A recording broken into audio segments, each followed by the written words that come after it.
Hello and welcome to the Hot Dog and a Handshake Pro Wrestling Show. I'm your host, Jayden Ginswider. Joining me is my co-host, Shane Price. Shane, finally back in the studio. How you doing this week? After the so-called Cananabatical, Yeah. I'm gonna say. Yep. On this week's show, we'll get to Elimination Chamber. We'll get to Revolution. We'll get to a bunch of the news that has happened since we last recorded. But first, my collar and elbow question for you. We started this in January. I want to know, for February, who was the performer of the month for you? So this is everything from like the Rumble up until like right before the Elimination Chamber. So that includes Grand Slam Australia. A bunch of New Japan shows were in there. New Japan kind of cooking right now. I like what they're doing. So who was the performer of the month in February? It was none other than Hiroki Goto. Oh yeah, Hiroki Goto capturing the IWGP Finally Heavyweight Championship. putting the joke to rest and handing a joke off to Momo Watanabe. Yeah, I think for my money, the most week-to-week entertaining thing we saw in February was the Harley Cameron Mercedes Moné storyline. I really enjoyed a lot of that. So you get to Little Mercedes, the puppet? Yeah, no.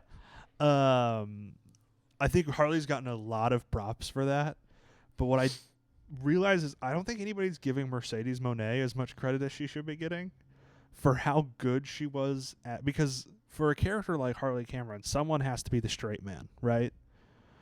You have to have the David Spade for your Tommy Boy, right? So Mercedes Moné, I think hats off to her. She did such an incredible job of just being like the the normal person in Harley Cameron's goofy world.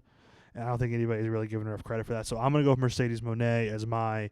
Plus, she put on a great match at Grand Slam. She's looked incredible. So I'm going to go with Mercedes Moné. You went with Hiroki Goto. On to outside the ring news. First off, from AEW, Rey Fénix, seemingly released by AEW.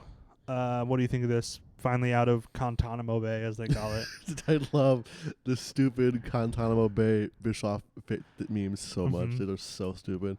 I think I don't like the idea of benching in wrestling. I mean, you're messing with the dude's pay. Yeah. Especially like with Ricky, it was more egregious, I guess, because they pulled it from dates. That was pretty bad. But I think just Tony's finally gotten over the hump of figuring out that he probably should release people at some point, because let's be real, roster's bloated. But and just also like remember, AEW is a 6-year-old company. right. Tony Khan has not been running a wrestling promotion for very long. He has to learn these lessons. It's not true. He's an E-Fed warrior. He's an He E-Fed played warrior. far too much TW. It's why But he hasn't ran why his roster is bloated. a real promotion with real people and real money and everything for very long. It's not real money when your dad makes that much. He has to learn some of these lessons, and it seems like, and he said, I think the quote came from either the presser before or the presser after Revolution, that he's kind of changed his philosophy on releasing people, and he thinks that, you know, he's kind of realized it's the better thing to do. He's left from never releasing anybody ever to being open to releasing people who want to be released. Yeah. Right? I mean, he's not doing like what WWE does, where they'll just randomly cut half the roster without any notification. It's crazy that Joey Janela was the one dude who like got released and never came back. Yeah. Who wasn't like a creep. Because it's not like, Trent Beretta still wants to be there and he just cuts Trent Beretta. Right. You know what I mean? He's released people who don't want to be there. So that's cool. I'm thinking Rey Fénix to WWE is imminent. Probably no way. No, he's going to TNA. And I imagine that's why we're doing this Kaiser Pete Dunne thing. Maybe it'll be a tag match at Mania or something. The Lucha Bros, or maybe the Mania pre-show. I don't know. I knew a great guy who would be a great tag team partner for Kaiser, but I mean, oops, you got fired. Yep. And then you want to talk about some WWE stuff? Speaking of people who were released by AEW, Ricky Saints. So last time we recorded, he had debuted in NXT, but we did not know his new name. So it's been that long. What are your thoughts on the new name? I think it's fine. You like it? You don't like it. I think Ricky Saint would have been better. because he could have been the kayfabe nephew of Johnny Saint. I was gonna say that sounds too much like Johnny Saint. No, I don't know. I don't love it, but you said it won't pass the WrestleMania test. It doesn't really. I don't see WrestleMania next year. Like Budapest, right? Yeah, sure. No, yeah, it's in New Orleans. It'll pass the test. Yeah, my thing is it a good wrestling name? Could you see Ricky Saints in a big WrestleMania match without thinking about who Ricky Starks is? Like just that name on like a big WrestleMania marquee. I don't like it, but if they gave it, I'll be honest, it has grown on me in the few weeks since that initial reaction. If they gave it to like a new guy, I would say I agree with you. But because of the pedigree, he's coming in for a little bit of oomph behind him. Do you think he's a good fit in NXT? I mean, who isn't a good fit in NXT? Yeah, that's a good point. Feels like what has he done? Because he feels like he made. Because I'll be honest, I don't have the CW. I don't have a way to watch NXT. I don't watch NXT. And I honestly, if I did, I still wouldn't watch it because it's mostly cringe. But big stuff gets through to me. I've still known about this Moose Obafemi storyline the whole way through. I've known about Fraxium and the Hardys, Julia and Stephanie, what they're doing. I saw like one promo after his contract signing with Les Lee, and I haven't really seen much from Ricky Saints. Other than that match graphic where his forehead is insanely large. He was in some tag team match, and then, yeah, that was about it. Yeah, and then of course there was also the Defy situation with this, where he couldn't just go wrestle and drop the belt; that he just had to vacate it. They should have never given him the belt. Well, but like, they didn't. At the time that Defy gave him the belt, they didn't realize that AEW was going to suddenly change their philosophy on dropping guys. They thought he could be in Defy off and on for his whole rest of his AEW contract. But WWE, if you really care about the indies, like you say you do, and like you're trying to do this WWE ID program, why don't just have him go wrestle on the indies? And hey, here's a genius idea. Triple threats, fatal four-ways exist. He doesn't have to be pinned. You know what I mean? It could be him, Kenta, and I don't know, whoever else. And Kenta could pin the third guy, and Ricky Starks gets away, or Ricky Saints. I'm going to have to get used to that. That's a fun one where it's very close to his old name, so I'm going to say the wrong one all the time. Yeah, it's whatever. It's like Viking Raiders, War Machine, like that whole thing. Yeah, so I don't understand how this is, especially for a company that's trying to make a push and make it look like they care about the indies. Speaking of which, they introduced the ID championships.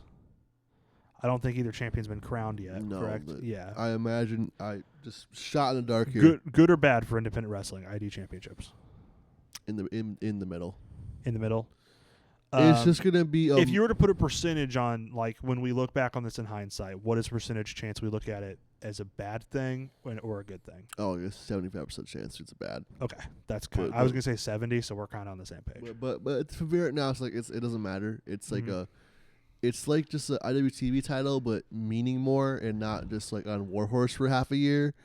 So the good version of this is it kind of becomes like a new version of what the NWA title was in the territory days. It just replaces the IWTV title. That's all it does. The bad version of this is WWE trying to take over the indies. Yes. Which, by the way, I saw a tweet this morning before Twitter went down where it was from the official WWE ID account. And it was like, hey, independent bookers, you guys can all book WWE ID talent. So do you think they're having a hard time getting bookings as ID talent?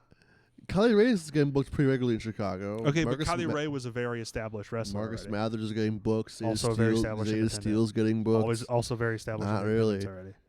If I knew about them, they're established on the independents already. Cabashio Jones is still getting booked in his like home promotion. So it's, but he wasn't getting booked outside of it before. Yeah. So but what I'm saying, but that's the problem. Isn't WWE ID supposed to elevate these people? Not when you're not being shown off, I guess. They've made Evolve, which is commentated by the hilarious on paper combination of Robert Stone and Peter Rosenberg. Two guys who I like on their own. It's just a weird Robbie combination. E. and Rosenberg is so weird. Yeah. But like, because Capshaw and Jones, I don't even know how they found him. First of all, it's so weird. But like, he was the one that nobody knew. Like, Beyond has a weekly TV thing where they can book all of these guys at least once a week. Like that's not gonna be an issue ever.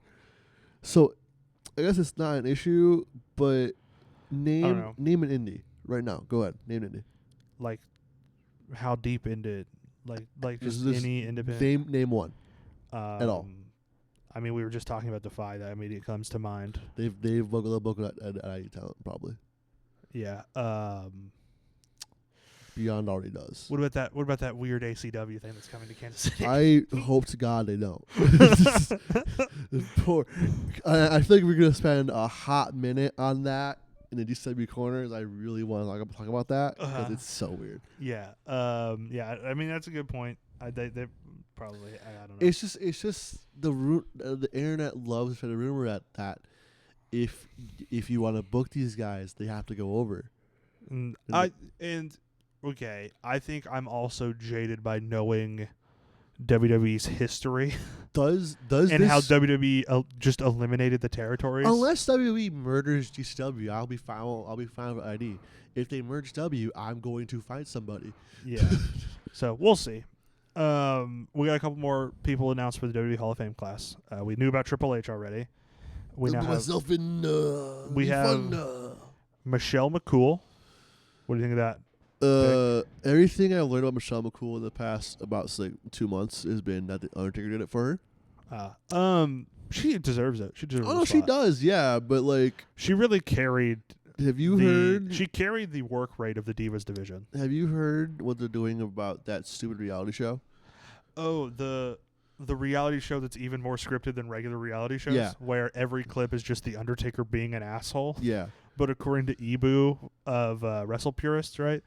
Who watched it. Yeah, who watched it. Undertaker's a pretty chill guy. They just use his asshole moments to get internet clicks. I wouldn't call him chill, knowing his...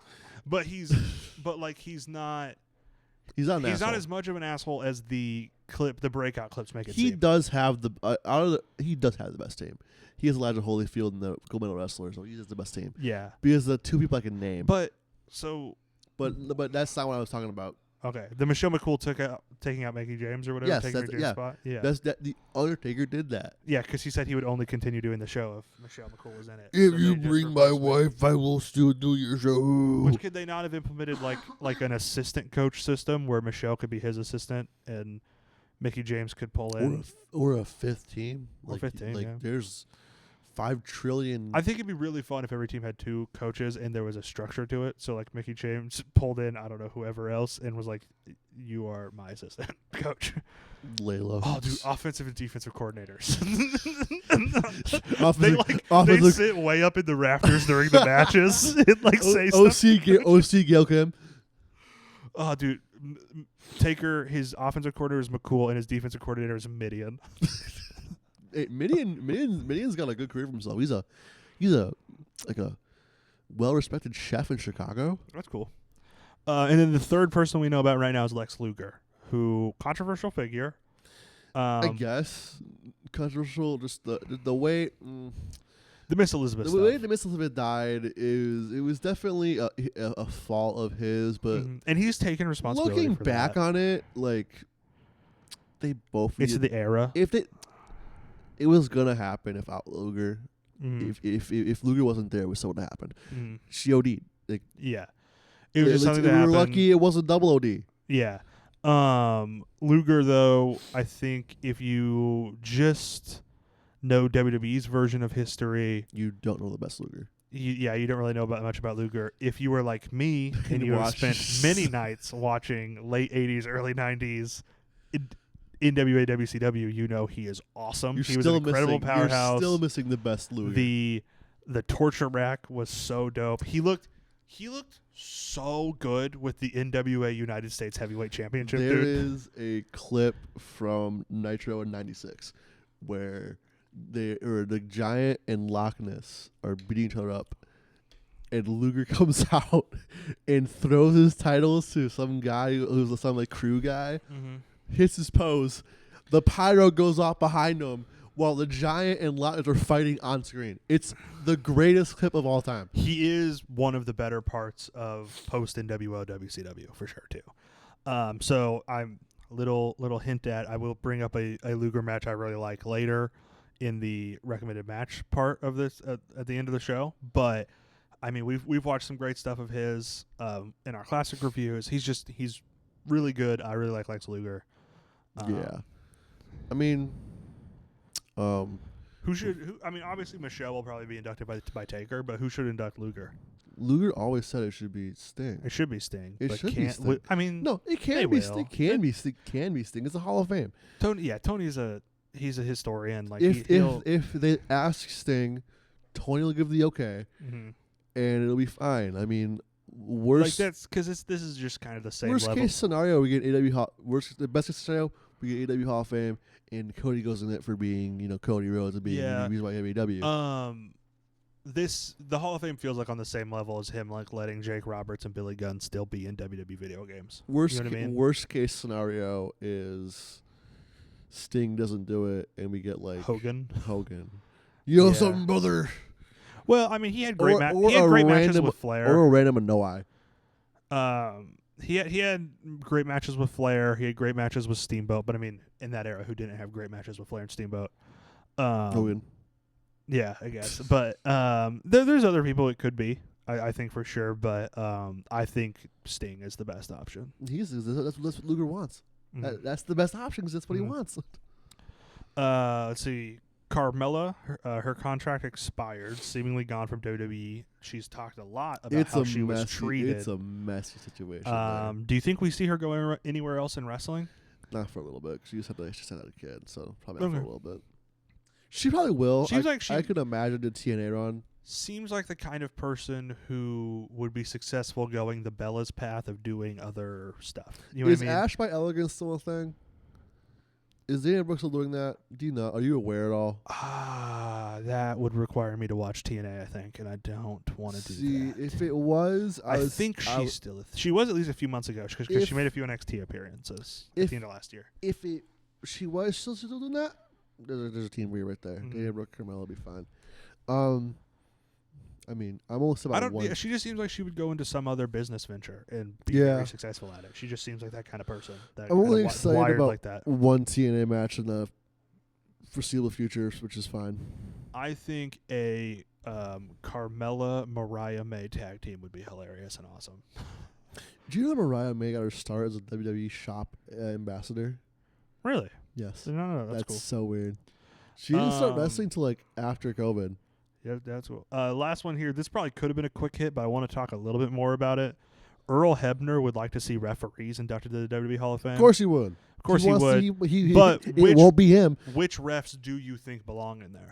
Hebner does, but it will not be Hebner. Yeah, Kyoto for sure. Kyoto for sure. Lil H. Charles Robinson. Nick Patrick. Tim White. Tim White, for sure. Because also, by all accounts, Tim White was a great man backstage. Yeah, so that's why, Yeah. I guess Teddy Long, because he was a pretty big ref. Is he already in the Hall of Fame? He is. So not as a ref. But I think he's in the Hall of Fame for his career. Fair, you know what I mean? Just like Jim Ross was technically a ref too. Yeah, fair. What about Shane McMahon? Think he makes it in as a referee? Shane Matthews is not making it as a referee. Even though he refed eventually, because of the importance of kind of breaking through that glass ceiling, I think Jessica Carr, and I am completely blanking on the other female referee in WWE's. The NXT one, yeah, the NXT one. Yeah. But I think Jessica Carr would make the Hall of Fame. They'll get in. For they'll be referenced to as the first female refs, and nobody will blink an eye. Yep. Yeah, because they were definitely the first female refs in a very long time. Yes. So there was a very long period there where they very funny. Yeah. Vince would lose his mind. Is there another Hall of Fame one I'm forgetting? Or not Hall of Fame, another Attitude Era one I'm forgetting? Probably. Probably. But yeah, there's some great ones. Does Pee Wee Anderson make it? No, hell no. He's a terrible ref. He's a terrible ref. No, see, the problem is Hebner, by all accounts, should go in, but he will not. He should go in just because of the spot he was in. It's because of how he got fired, dude. Yeah, he won't go in because of how he got. But like, he should go in because like he was a screwjob ref. Yeah, that's enough for me. Yeah, well, he was there for a lot of those huge matches throughout the Attitude Era. He was the senior official for the entire Attitude Era. Like, yeah, the dude should go in. That's but he won't. if New Japan had a Hall of Fame, Red Shoes Umino would be a Hall of Fame referee. Shu, Tiger Katori. Yeah. AEW, when they do a Hall of Fame, It'd they be would put, Audrey for sure. uh, Bryce for yeah, sure. yeah. Maybe Rick Knox. Or Turner, Paul Turner. Yeah. Who's the Ring of Honor referee that refed like Todd every, Sinclair deserves to be in every Hall of Fame. Actually. Yeah, Todd Sinclair. Yeah, so there's a lot of people who are referees that I think deserve to be in, various Hall of Fames that we may see.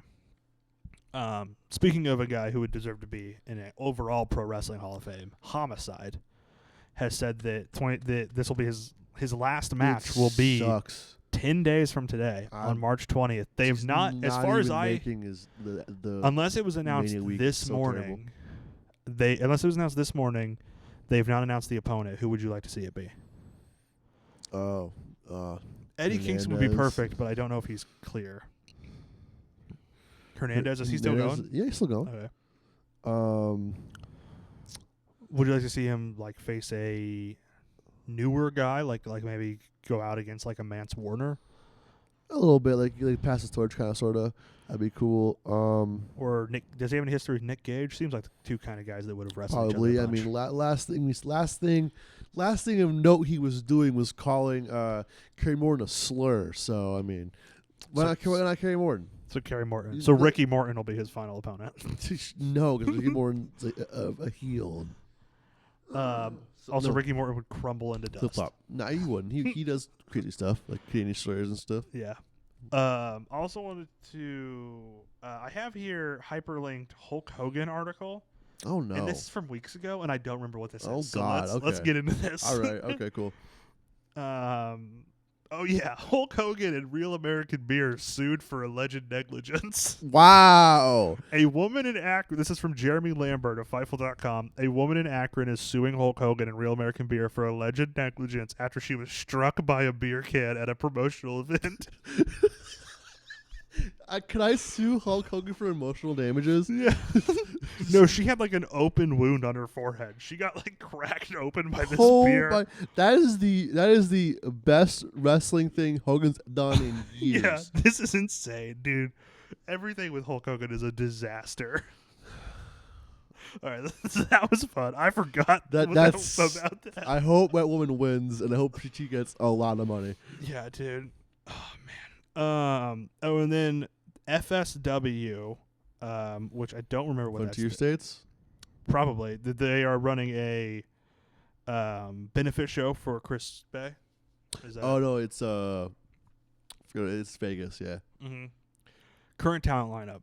Oh, it's stacked. It's Karrion Kross from WWE, Swerve Strickland, John Morrison, AEW, right? We got Rich Swann, Danny Limelight, Sam Adonis, Brittany Brooks, Brooke Havoc, who's awesome. We saw her in person. She rules. Brian Cage from AEW, Rhino and Ace Austin, Trey Miguel from TNA. As well as Alex Zane. Is he still in TNA, Alex Zane? I don't think so. Or is he just New Japan? New Japan more. So Alex Zane from New Japan, Kenny King, Ice Williams, WWID guy. Let's see, Brittany Brooks is listed here twice. AEW referee Rick Knox will be there. Announcer Melissa Santos. So WWE, AEW, New Japan, and TNA talent. It's kind of cool that WWE lets their guys do one match has been announced: Brian Cage versus Rich Swann. We don't know what the rest of those guys are doing. I hope I was kind of hoping for Brian Cage carrying Cross. Actually, that'd be so good. I was hoping for that, or I also would kind of like to see Brian Cage and Rhino in the ring together. Yeah, Rhino carrying Cross would be awesome. Yeah, that too. That would be pretty good. It's cool to see that that's their guys do benefit shows still. I think there's the legendary Gary Albright show with all the Samoans there. Yeah, I think so. Rikishi, The Rock. Who else did? There was some show for cancer that Cena was there, and then and then Vince shows up halfway, unannounced. Yeah, they let Cena and maybe Taker was at it too. No, I think those things was Cena and Vince. Vince was unannounced. Maybe Taker did a different. Was there a? There probably was a Taker show at some point. A Pillman thing. There was a Pillman memorial show that had WWE talent and talent from other companies there too. All right, yes. Quick hits. I just want to know your quick thoughts on these headlines here. Kenta signs with Pro Wrestling Noah. You can't see what I just did, but I'm so he's excited. I'm celebrating. so happy about this. Noah is so back. Just bring back Nakajima, and we are so back. And Kanemaru. And Kanemaru. Please unlock like 2000s Kanemaru one more time, please. Iho de Dr. Wagner Jr. signs with AAA. For a year. For 1 year? For 1 year. Okay, it's like the Juan Soto contract with the Yankees. Yes. And next year, Dr. Wagner Jr. is going to sign with the Mets for like $1 billion. I could imagine. The rumor was he's going to go to WWE. Uh-huh. I could imagine this is going to be he wrestles in AAA for a year. Mm-hmm. This is his mask. Goes to WWE. Goes to NXT probably, yeah. Because all of them but Santos Escobar lost their mask. No. Santos lost his too. in NXT. Del Rio too, I forgot. Del Rio dropped it to go to WWE. Santos lost WWE, but every other one of them that without a mask, that wore a mask, lost it before. Mm-hmm. Drake is sold on WWE. Lil Yachty says there is nothing better. Of course, Drake is sold on WWE. He's the WWE of rap in the way that he's not a rapper. He's a pop star, and that WWE isn't a wrestling company. They're an entertainment company. And it sucks because the celebrities AEW gets are like West Side Gun. I mean, West Side Gun's does that, but did you see Action what I Bronson. sent you? That the new guys that we saw in Guitars and Cadillacs in Overland Park are going to face the Hardys for the belts. That's who the new guys? I didn't recognize the new guys. Yes. I was like, why did he send me this? That's 'Cause the new guys were somebody we saw wrestle. Yes, I swear. Who did they wrestle? Did they wrestle Lycos Jones? No, that might have been them. Yeah, But I don't remember. I don't remember the new guys at all. They're a St. Louis Anarchy team for sure. And I they're know that. wrestling I the know Hardy that much. Boys. That's yes, crazy. in Texas. Yeah. Anyway, Drake sucks. WWE sucks. Whatever. Natalia. NWA represents everything that I'm about. So shitty wrestling. Libertarian Billy Corgan ? Shitty wrestling that bends on nostalgia. That is only about nostalgia. Well, isn't that just Billy Corgan's career right now, isn't it? Like the if you like the NWA at this point, it's because you're a weirdo. Well, it's because you're 70 years old and you miss watching wrestling as you miss being a kid and you want the NWA because that's what you watch. They have an okay women's division though. That is the worst part. Is sometimes they have some good wrestlers and you're like, I just want to see them literally anywhere else. Maxie and Paler, Kenzie, the Page sisters. Am I missing anybody? No, I'm not. No. Do they still have? Is Kerry Morton still wrestling there, or is he kind of out of there? Did he make his way out of there? Yeah. So Natalia's going to NWA, which is like fitting. 'Cause that's where she should be, because she's a talentless hack that just is popular because of who her uncle and dad are. Yeah, but she has a pretty good eye for talent, though. At least, so there's a job in her future. Yeah, I guess. But she's never done anything of note. Her entire career, her whole character has been on Bret Hart's niece. Like it's no. There was that time. It was that SDR 2010 period where she would laugh on her Titantron and she was something else. But okay, well, it was a video game. On to the big stuff here. We'll start with Chamber because it happened first. We did predictions off air for both of these shows, Chamber and Revolution. On Chamber, I won 14-8, which, considering there were only 4 matches in a segment that we did an over/under time thing on, pretty good. Pretty good for both of us, really. Women's Chamber starts with Jade return, beats up Naomi, takes Naomi out of the match, and then just nobody replaces her. Nope. I thought for sure ISHO Speed was going to replace her. You know what? I legitimately, I am all for ISHO Speed at any time, any point ever. So, yeah. So that's what I thought for sure was going to happen. It was going to cut back to Triple H, and Speed. Get in there. Get in the chamber. But he was busy playing soccer, actually being pretty good at it now. Yeah. Okay, so I mean, what did you think of the match overall? I thought it was a whatever match. I mean, it was pretty good. For a chamber, I thought it was whatever, you know. I gave it 3 3/4. I gave it 3. Yeah, I thought it was pretty good. I enjoyed a lot of the Well, I mean, for one, Bianca's reaction to everything that happened with Jayden Yes, was incredible. Alexa Bliss too. Yeah. Alexa looked like she had no idea what was going on, and Yeah, she did you doesn't, know of who course. any of these people But are? like, just being out of her element. I like that. Being gone for so long, you're returning, and all these things happening at once, and you're just out of your element. I like that. I like Roxanne and Bailey. I like everything they're doing. And I like that Liv Morgan's just a prick.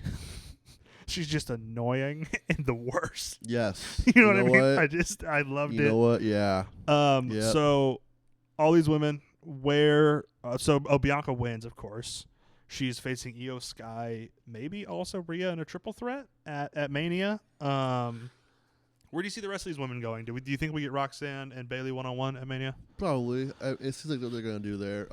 Alexa's going to do something. Probably Liv, I would say. Maybe do we see some sort of tag team match? Because Liv and Raquel are the tag champs right now. So do we see Alexa get a partner? Maybe. I mean, who would you pitch for Alexa Bliss's partner? I think everybody's going to say Nikki Cross. Is Nikki Cross still around? Yeah. Oh, she's in the Wyatt. She's in the Wyatt, yeah. They still exist? That's cool. They haven't made any kind of impact on anything whatsoever, have they? Nope. They're fun to watch house shows, though. Because Joe Gacy just does the crazy stuff that he's always done his entire career on house shows. It's great. I'm trying to think of anybody else that would fit with Alexa Bliss. Because we didn't know her character is the problem. But is her character as spooky as it was, or is she toning it down? I don't know. We haven't seen any yet. I guess that's true. We haven't really seen much. I'm trying to think. Liv and Raquel, do they have any other enemies that would want to team with? Me. I am their number one hater. So it's you and Alexa Bliss versus Liv and Raquel. Yeah, I think it could be a good team. You know, it'd be like when Eric Young won the Knockouts tag team belts. Yeah. Yeah, okay. That's fair. Can I not sort the WWE roster by just women superstars? No, I don't think you can sort them by anything, actually. You can by like Raw and SmackDown or like NXT or alumni or stuff like that. But I'm just trying to look at the roster and see if there's like literally anybody that I feel like would be. I know if Candice wasn't already kind of teamed up with Nia Jax, I think it'd be a Candice LeRae Alexa Bliss tag team would be kind of fun. I really don't know. I think Gigi Dolan's kind of locked up in NXT for a little bit. She would be interesting. I think Alexa Bliss and JC Jane could be a good tag team. Yeah, a little bit. If she's not spooky, Alexa Bliss for sure. If she's not spooky, yeah. If they did more of like a mean girl Alexa Bliss, yeah, I think that'd be perfect. JC Jane. Yeah. I don't know. Are there any legends that you could see teaming up with Alexa? But like Victoria. That'd be fun. I mean, that'd be pretty awesome. You could do creepy or not creepy Victoria. Because, yeah, remember when she was in TNA and she had like that spider that she talked to or whatever? and either hypnotized and or drugged Angelina Love. Or whatever. I don't that's when I watched TNA. I remember this vividly. Yeah. What about like Alexa Bliss and Shayna Baszler? I mean, she's not doing anything else. Oh, right she's now. got Zoe Stark as a tag partner already, though, doesn't she? Yeah, but with Sonya gone. Yeah, but like she already has a tag partner, so like why would she team with? I don't know. I don't know if there's a great option for that, but that could be a place we go. Back to the Elimination Chamber show. The next match was the women's tag. Not super interesting. Nia sucks. Trish was obviously rusty. Candice and Tiffany kind of carried this match, and it was just kind of whatever. I think I gave it like a 2.5. I think when Trish gets, if Trish sticks around for long enough, gets unrusty again, I give it 2.25. She'll be fine, but will she though? Is the question. She just mark. didn't look good. No. So we know that Tiffany is going to face Charlotte. Do we see Trish doing anything at Mania? Probably. Maybe. I don't know. Anything? What about Nia and Candice? Do we see them? I hope not. Moving forward with anything at Mania? Yeah, Not I don't really Nia. know. Candice, I don't know. Candice, I'd love to see do literally anything. How about go to NXT? I want to see her wrestle Kevin Owens. How about that too? How about go to NXT for a little bit and wrestle Julia and Stephanie? Oh, that'd be so awesome. Actually, that'd be so rad. My suggestion for all good women in WWE is to go to NXT because that's where the good stuff is right now. Women's wise, definitely for sure. Kevin Owens and Sami Zayn had an incredible match.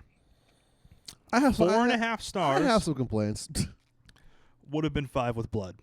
Would have been 5 with blood for sure. Would have been 5 with real barbed wire. Would have been 5 if the lights didn't go down. No ref. And just a couple of things. Yeah. Do we want to talk about the kayfabe idea of what is an unsanctioned match and what does that mean? No, I have no fucking clue. Okay. I don't know like what who it was means. if it wasn't sanctioned by WWE, who was paying the WWE referees to be there? Out of pocket, Kevin Owens. He wanted to beat up his former friend for the 15th time this week. This did set up a Randy Orton return. Thoughts on that? Which was pretty cool. So it's Orton KO at Mania? Probably. Is that? I mean, I think that's awesome. What I do you can't think? for the shirt. Yeah. I'm looking forward to the shirt. KO Mania. I do. What are we at now? I we do. like about I KO Mania do 10 wish it was Sammy versus Kevin at Mania. It would have been for the WWE Championship. so nice. Best It would have been so nice. In a ladder match, may I add to WrestleMania between those two? What is Sammy doing now? He opens him up. He can do whatever he wants. Yeah, but like, the question is what? What's the idea? Like, where do you place him? Who's the IC champion right now? Is it Braun? But like, it seems like he's got Finn Balor and AJ Styles, and like did that. They already did Braun and Sammy, and yeah. Because it seemed like KO was the move, but this seemed like a pretty definitive. We're not doing this at Mania thing. They'll kind of figure thing. it out. Yeah, I don't know. I don't know. It's really, really interesting. I don't know where that will lead. But like I said, I gave it 4.5 stars. I guess because this is their biggest Canadian show of the year, doing it here kind of makes sense. Yeah, I don't know. And they never it seems like Sammy should have these major WrestleMania moments, and he just gets a short straw because the Elimination Chamber's in Canada. Yeah, yeah. You know what I mean? Do you have any more thoughts on KO and Sammy? I mean, it was a great match. A lot of fun. A lot of tables. Weren't enough ladders. Weren't enough ladders. For a KO Sammy match, there weren't enough ladders. Yeah. You want to talk about the men's chamber? Do I? So we'll start with the chamber match itself, and then we'll get to the angle at the end. Incredible chamber match. Really had me like feeling like I shed a tear when Cena and Punk like shook hands and then started going at each other. The feeling was restored when I saw John Cena and CM Punk wrestle for the first time in like a while. And the feeling was immediately back. God, yeah, that was so awesome. The continued hatred between Punk and Drew McIntyre. I love that. Everything between Punk and Drew and Seth has been so good. Everything between Punk and anybody has been so good. But yeah, Seth, the way that the match ends with Seth. Cena kind of saying, "I'm so sorry," and then squeezing in that sold harder than I've ever seen him have it in. Yeah. I even thought this was the best way to use Logan Paul. Because think about it. He got in. He was in there to do the few Daredevil moves off the cage, right? And then got eliminated. They didn't overuse him. Like, as much as I hate Logan Paul as a person, and as much as I'm not a huge fan of him as a wrestler, this was like the perfect way to use him. Come in, do a couple flippy moves, jump off the pod or whatever he did, right? And then get out of there. Priest, I thought, had a good showing too. I'm going to be honest, like, this match really made me feel, even before the segment at the end, I gave this 5 stars. Yeah, it was a great match. I loved everything. I loved it. Probably the best chamber I've seen because it was about more than the chamber. I was yelling that they should make Cena and Punk a tag team for like when they were teaming up together. Like, yeah, that when they do the heart attack, like that was so tag awesome. team run right now. Yeah, give them the belts right now. Because most chamber matches, it feels like it's very about the chamber. Yes. It's very about we're gonna get the 6 guys. This could have been a regular elimination match. And something that's good. Yeah, exactly. Yeah, absolutely. And then let me make sure I don't have any other. The worst part was Logan Paul running OVO on one of them. Oh yeah. We do not support Drake in this. He is a certified. He is not like us. Certified blank. Wop. Yep.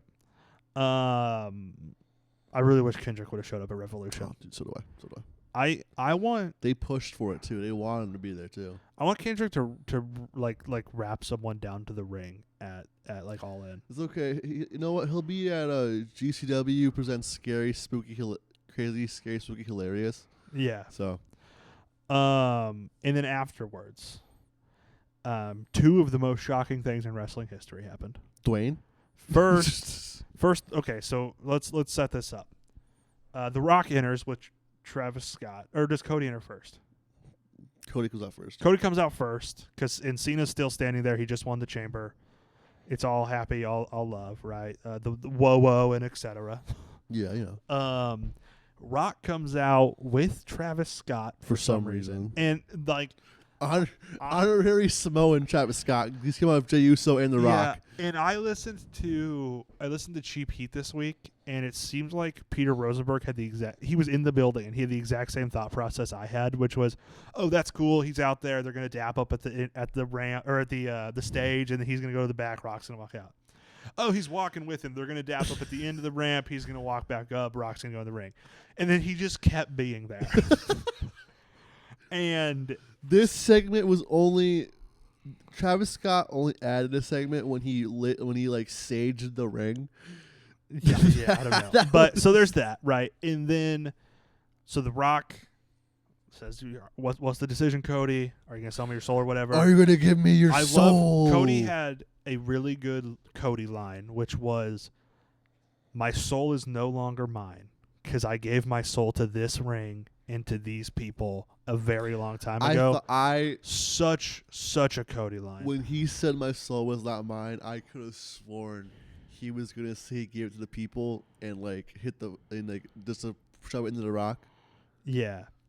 And then he says, hey, Rock, go fuck yourself. Yeah, but he says it in like the most Cody Rhodes way he could. This is like the most shocking thing. But also uncensored. He said he said the fuck word. My note here is Cody says the F word. He said the fuck word. He said it into a WWE microphone live on Peacock. If it was in a match and you could just kind of hear him from the general microphone rigging, that's happened tons of times before. Remember last WrestleMania when they muted The Rock like every 3 words? Yeah. And for him to say it into it, that's something I never thought I would see in a million years. That's, to me, more shocking than what happened right after. Dwayne Johnson bends all the rules. Because literally. Right after Cody and Cena hug, Cena looks at The Rock. The Rock does the weird cut across the throat thing. Cut across like the chin? Yeah. And then Cena low blows Cody. Why does every wrestler turning heel do that at the same face? I don't know. But as wrestling fans, we've all thought about the idea of Cena turning heel, right? Yeah, of course. For years. Of course. Never in my mind did we all thought it was possible. It could always be coming. Never in anyone's mind did we ever think someone would say fuck into a WWE microphone live on pay-per-view. You know what I mean? Mm-hmm. That was insane. Cena turns heel. I will give the floor to you. Thoughts on the Cena heel turn, the way it went down? It gave me the feeling was back with Cena Punk. The feeling was extended with the Cena heel Speaking turn. of which, Punk, a great promo addressing Cena, Rock, and Rollins. If it was not Revolution, it would be by gold. It was so good. Mm-hmm. My roommate was in the bathroom taking a shower or bath, whatever it was, and I'm in watching the chamber, and Cena turns heel, and I caused so much commotion that I had to be asked, "What's going on? Are you okay?" From the bathroom. I'm like, John Cena, he's a bad guy. Yeah. And when John Cena turns heel and gets everybody who even slightly heard about wrestling talking about wrestling, that's a good thing. Yeah, I love that it's like he's become everything that he said The Rock was in 2012 and 2013. He's become everything that CM Punk said he was in 2011. Everything Bray Wyatt said he was in 2020. He is the New York Yankees. He is the New York Yankees. I understand. So it's an incredible. They beat down Cody. Cody's left in a bloody mess. I think, and now this is a bullshit reason, but I think the reason No Blood and KO Sammy was because they knew Cody was going to bleed at the end. But as we saw at Revolution, blood in one match and then blood 2 matches or a match in a segment later doesn't make the second blood any less compelling or Cody also said the awesome. fuck word, so who cares? Yeah. Why the fuck was Travis Scott there? To be a shooter, brother. So, to apparently- legitimately injure Cody Rhodes, dude. He legitimately ruptured. He was with some punches. He legitimately ruptured Cody's eardrum and gave Cody a black eye. That's my shooter, dude. That's so good. Credit where credit's due. Cody walking out on SmackDown with a black eye after that beatdown, really cool visual. So it did turn out to be kind of cool. But my thing is, this moment was completely ruined for me by Travis Scott being there. Because he was so distracting. It was all I could think about the whole time. It would have been 100 million times better if he wasn't there. And there is no matter what he does from here on out, even if he's with The Rock all the way to WrestleMania or beyond, there's no reason for him to be there because this is Bash at the Beach 96, right? This is WrestleMania when Austin turns at X7. Like, this is going to be replayed over and over again every time great WWE moments are brought up, every time great heel turns are brought up, every time shocking wrestling moments are brought up. We are going to see this clip over and over again, and Travis Scott is always going to be there. And the only reason that anyone can give for this is because it makes more money. Yes. And that pisses me off. Because, Shane, you and I, we are lifelong sports fans, right? You're a huge Minnesota Vikings fan. Have you ever cared about how many tickets they sold to U.S. Bank Stadium? Not once. Not once. Have you the first day, yeah. This year, did you care at all how many jerseys Justin Jefferson was selling? No. Because there's 2 ways to look at that, right? And they're both very passing. And there's 2 ways good ways to care about that. It's, football's more fun when there's more people in the stadium, and then that's it, right? Or whenever the NFL or whenever Fanatics releases that graphic with the 10 biggest jersey sellers of the year, looking at it for a minute, 2 minutes, and be like, that's kind of interesting, and then moving on with your day, right? As fans, you should not give a shit about how much money the company is making, how many tickets they're selling, what the TV rating is. None of that should matter. You should care that what you're seeing on screen is good and that you enjoy it. And if you think wrestling is better because it makes more money, you're a fucking moron. Because that is it. Money does not mean it's better art. Wrestling is a art form. It is like acting.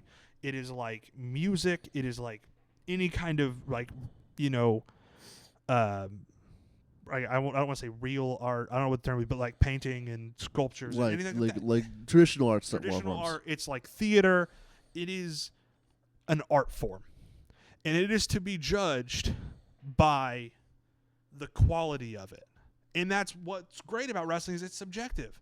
Because as we'll get to with the main event of Revolution, there are things that I like that other people think are dog shit. And there are things that I think are terrible that other people like. Because that's how it is. We're going to have different opinions on things, so nobody says what's good. You know, we don't consider Avatar the greatest movie of all time because it's made the most money, because it sold the most tickets. So why does making money matter when you're making great artistic moments? So if that's your reason for Travis Scott being there, it's a stupid fucking reason. That's my rant on Travis Scott. I can't believe people can look at wrestling like this. But the largest gate, yeah, because they're charging fucking what, $200 for the cheesies to go to Raw now? Yeah.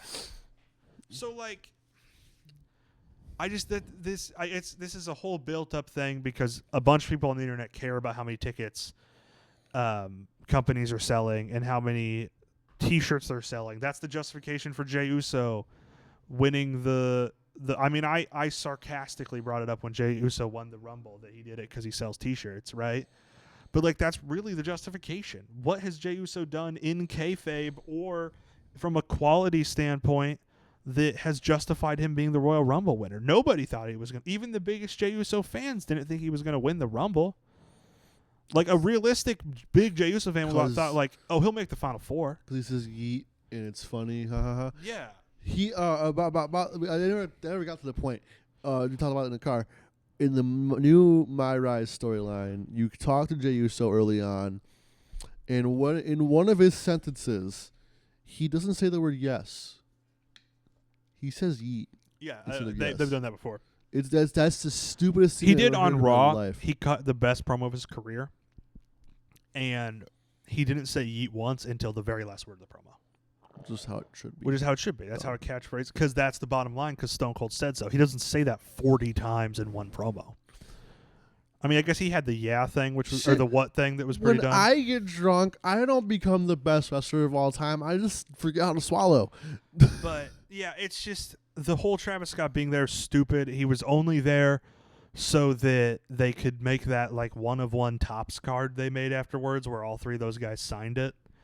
But and so they could release merchandise on through Travis Scott's clothing line or whatever. Like $55, by the way. It's all bullshit. Like there's he ruined a good moment. Like I like what if imagine if like Jay-Z was at the Bash at the Beach turn in '96 just for no reason. I mean, it's like. Do you know how distracting that would be now? Going back and watching it every time. Well, yeah, because Jay-Z's got, Well, because he became super, and because he's super popular, and you're like, why the fuck is Jay-Z there? What is Jay-Z? And it'd be what is talked about at that moment most when people first see it. They won't be focusing on how insane it was that Hulk Hogan, perennial babyface, the biggest babyface wrestling's ever seen, just turned heel. No, they're focused on why is Jay-Z there, and that's what's going to happen here. It doesn't make any sense. It's WWE doing what WWE does. And that's just, they don't fucking care about pro wrestling. They, no matter what they tell you, no matter how many new promotions they start working with, no matter how many independent wrestling programs they start running, they don't care about pro wrestling. They only care about taking your money. And I guess that's why I like AEW way more. Because AEW, they aren't so blatant in your face about how they're trying to make money. Obviously, they're trying to make money. They're a business. That's how America works. But they aren't. Tony Khan or Kenny Omega or the Bucks aren't going out on every show and telling you that it's the biggest gate they've ever made or how much money they're making as a company, like Triple H and The Rock do all the time. No, they go out there and say, this is where the best wrestle. This is where wrestling happens. They go out there, they put on banger pay-per-views like they did at Revolution. No matter how you feel about the main event, that was an awesome pay-per-view, top to bottom, insane card. 2 bad matches out of what, like 12 or so. I mean, if you count the pre-show, I think it was 12 matches. Yeah, 9 on the main. Compared to if we had 2 bad matches, that's half the show. Half the show, and that is most shows. Yes, that is. Remember Bad Blood? No. Yeah, you remember one match from Bad Blood, and then the rest of it being shit. No, I remember one match, the Rock Stupid 3 thing. The Rock Stupid 3-2-1, which people are trying to erase the 2-1. Because they're trying to make it look like he went out there, he threw up 3. Then when the Cena turn, he did 2. So what's he going to do at 1? No. If you watch the full clip, he walks out, he holds up 3-2-1, and at the end of 1, his music hits. He was just dropping a cue to start his music. I don't know. I just hate it. I'm growing ever more frustrated with WWE. Maybe he could retcon the 3-2-1. He's the one of the board of directors. Doesn't matter. I don't know. I'm just growing ever more frustrated with WWE. The Rock is single-handedly the best part and the worst part of WWE right now because his segments are always the best produced, the best, like the least restrictions. Well, but also like he's the best part because he comes in with some batshit idea and Cody Rhodes turns it into a real idea. Yes, true, fair. But still, like, his segments are the best produced, with the least restrictions, and usually involve Cody Rhodes, which is usually like a equation it equals good shit. Mm-hmm. Yeah. But it's just also he's the worst because it usually rolls on Wayne's ego, and I don't like that. No, WWE is a company driven by ego and greed. Why do you think we see Triple H on screen as much as we do? It's ego. He made himself a big deal in everything. But that's what you get when you marry your boss's daughter, I guess. Yeah. and then your boss gets outed gets Your boss sent out of the company for very legitimate reasons that he should have been sent out of the company for. That, yeah. And then because his friend is the president, he doesn't get in trouble for it. But that's whatever. Whatever. There have been more developments on the Janelle Grant thing as well.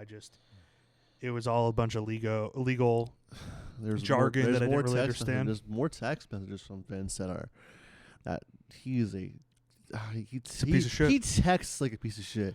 He texts like a piece of shit. He breathes like a piece of shit. I mean, everything he does is like a piece of shit. Obviously, yeah, but like if I showed you a Vince McMahon text with no context, you'd call him a piece of shit. Yeah. I don't know. So, I guess overall thoughts on Elimination Chamber after all that. You know what? Good pay-per-view for the most part. It was good. For WWE standards, it was really good. I enjoyed watching it. One sort of shitter match, not even really a shitter match, one just below average match. Should have been better. And then a pretty good match, an awesome match that should have had blood, and a 5-star Elimination Chamber. You know what I mean? Mm. I think out of 10, I'd probably give it a solid 7.5. Yeah, I'd give it like 7.5, yeah. On to Revolution. All right, this happened last night.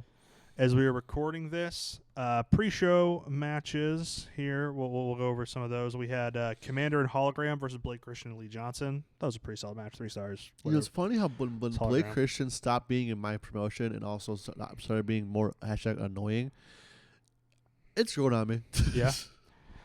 Daniel Garcia in the Undisputed Kingdom, Adam Cole, Kyle O'Reilly, and Roderick Strong versus Shane Taylor Promotions, which of course Shane Taylor, Carly Bravo, Sean Dean, and Lee Moriarty, right? I think it was Lee Moriarty. I don't see why it wouldn't be. I like this too. It was all right. I think Undisputed Kingdom should just drop the Kingdom part and just be called the Undisputed. Well, what are you going to do about Matt Taven, Adam Cole, and they're the Kingdom? What are Matt Taven and Mike Bennett doing?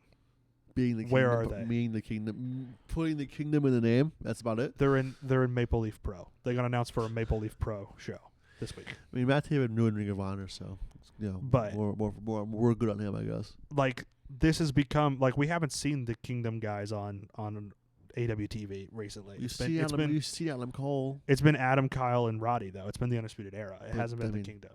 Adam Cole's in the Kingdom. But they should just be called the Undisputed or just Undisputed. Like I don't know. I just dropped the Kingdom part because it's a clunky name and I don't like it.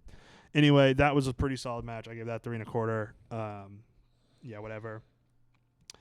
MXM Collection and Jonathan Television, as they call him, which I loved the bit that they did where they thought they were introducing Taya Valkyrie to Johnny TV. That was really funny. Johnny, meet Taya. And they just immediately start making out, and they're like, whoa. It makes him so funny, dude. They wrestled Big Boom AJ and the Conglomeration, Mark Briscoe and Orange Cassidy. The greatest tag team of all time that could have only been improved. They had the Rizzler in there, too. Yeah, well, they were accompanied to the ring by Big Justice and the Rizzler. And Rizzler was, I called it Orange Cassidy and the Rizzdance Kid because he was dressed just like Orange Cassidy. And it was, dude, that was so funny. Rizzler dressed as Orange Cassidy. There's your I don't care title of the episode right there. Yeah, I don't care about the Costco guys, like, almost at all. I think it's kind of fun. They're in AEW. I love the Rizzler, dude. And I love the idea of 2 things. I love the idea of the Rizzler turning heel, and I love the idea of the Rizzler running the blade.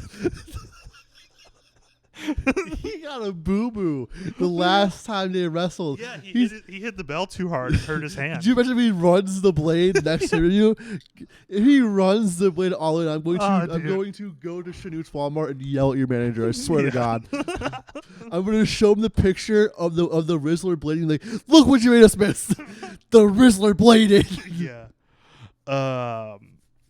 But yeah, this was a really fun match. I also gave this 3 1/4 as a match. Big Justice got involved. He hit a power boom on Mansoor.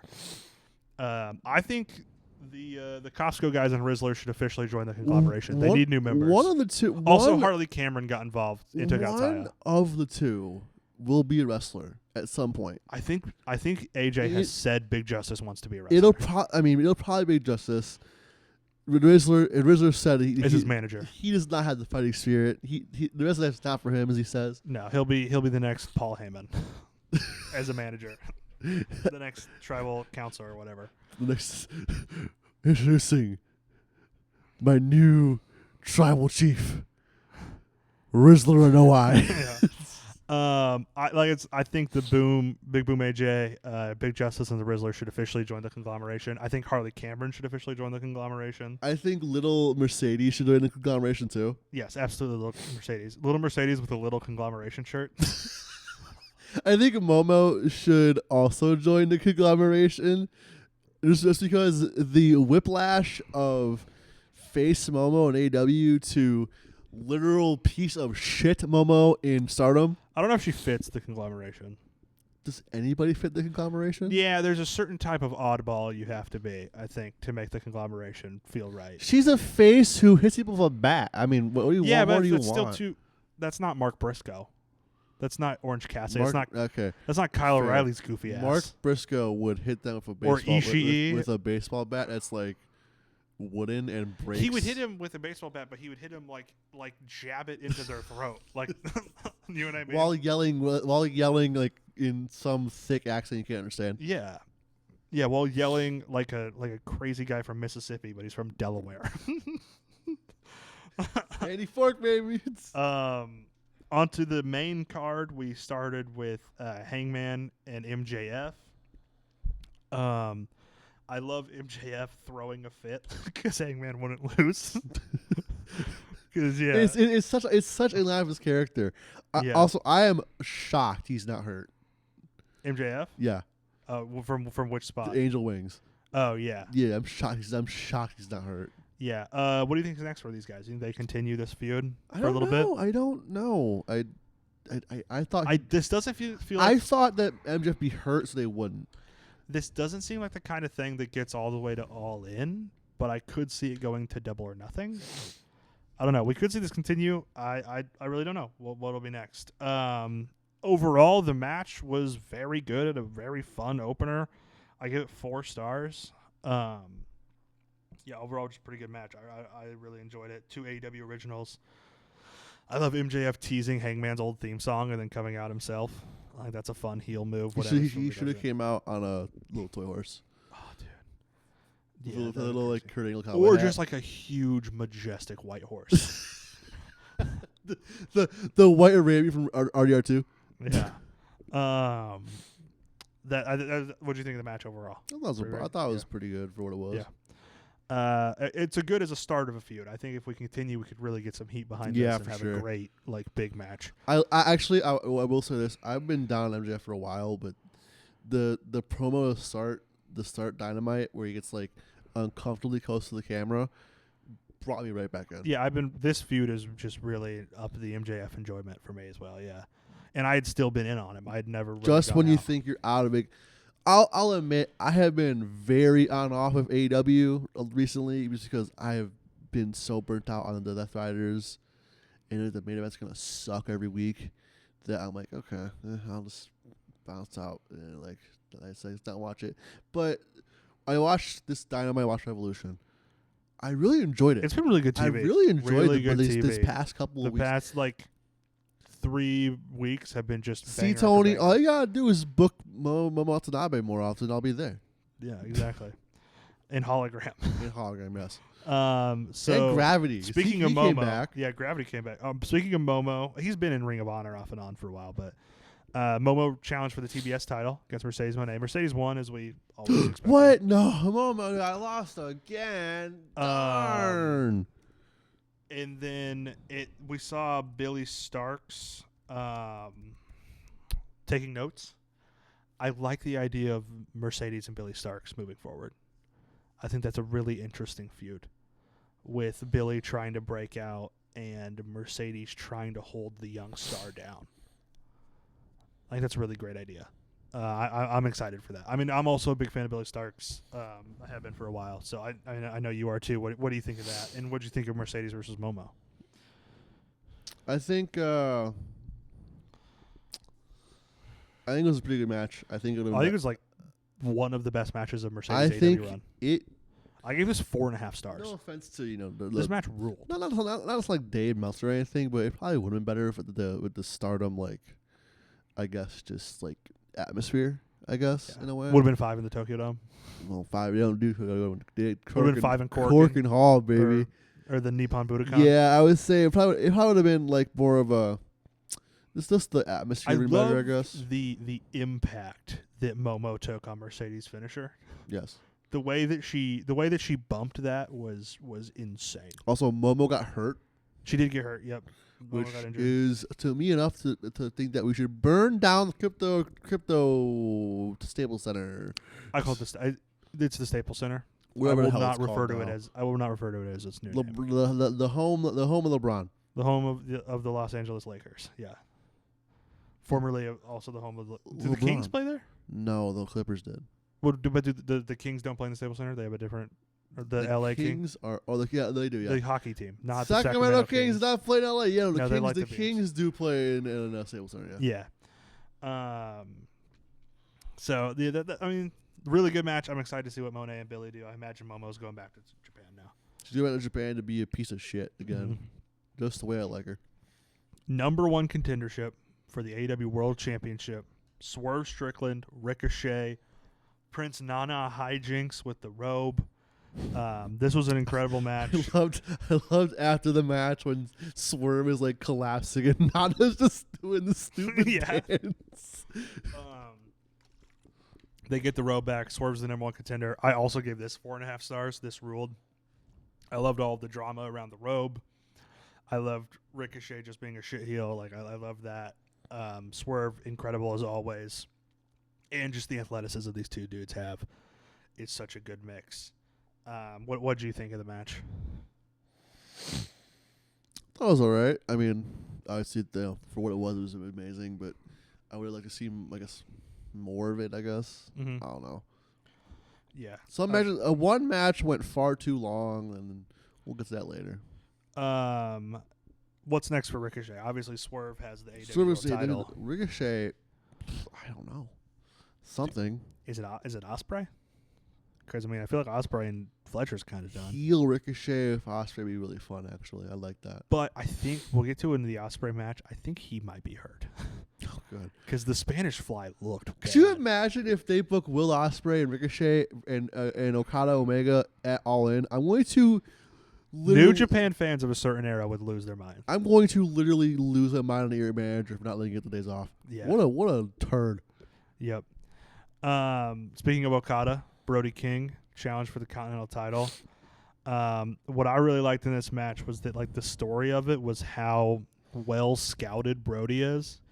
It felt like he countered every one of Okada's like marquee moves. Do you think Brody King was a New Japan fan of that era? Well, that's what I was about to say. Like that's the kind of thing that should happen to wrestlers that get as big as Okada did and are as watched as Okada was, especially by other wrestlers. You know what I mean? Like they should know what his plan is. They should be able, and that's now Okada, if he's really one of the greatest, should be able to adapt to that.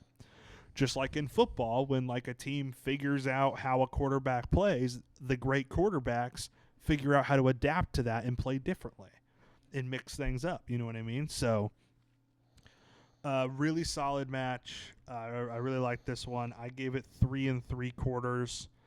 I think it's wasn't quite fully focused Okada.